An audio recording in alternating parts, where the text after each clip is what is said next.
મિત્રો, મહાદેવ હર સાથે ગામડાના બ્લોગની શરૂઆત કરી દીધી છે. આ તમે જોઈ રહ્યા છો કિલાવડ ગામની શેરીઓ, જે આવેલું છે ગીરગઢડા ગામની પાસે, તાલુકો ઉના. અમે જઈ રહ્યા છીએ દ્રોણેશ્વર મહાદેવના મંદિર તરફ. તમે જોઈ શકો છો કિલાવડ ગામની શેરીઓ છે. જે કોઈને પાન મસાલા ખાવા હોય તો અહીંયા આવી શકે છે. બને તેટલા ના ખાઓ એટલા સારા છે.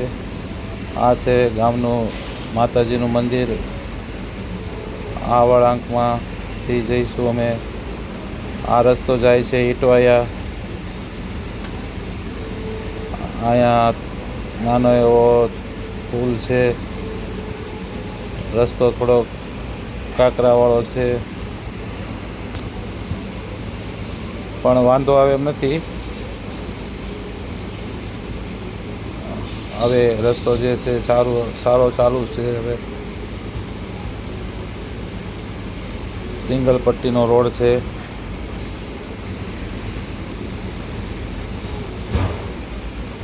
અને દેશી જે ગામડાના મકાનો કહેવાય, નળિયાવાળા. ગાડી થોડીક ધીમે ચલાવવી પડે, ગામડાનો રસ્તો છે એટલે. આ બીજો પુલ આવી ગયો. ફરીવાર સારો રસ્તો તમે જોઈ શકો છો. હવે અમારી જે મેં 4 વ્હીલ ગાડી જે ભાડેથી બાંધી હતી ઇકો, એમાં અમે બધા અમારા ભાણિયાભાઈ ગ્રુપ બધા જઈ રહ્યા હતા. આ તમે નાની નાની બકરીઓ કાળા કલરની જોઈ શકો છો. પાછો કાંકરાવાળો રસ્તો આવી ગયો છે. નવો રસ્તો ચાલુ છે, બનાવવાનું કામ ચાલુ છે. આ છે અમારા જે ગીર પંથકના ડુંગરાઓ, જ્યાં તમે સાંજે 6 વાગ્યા પછી સિંહના પણ દર્શન થઈ શકે છે, તમારા ભાગ્યમાં હોય તો.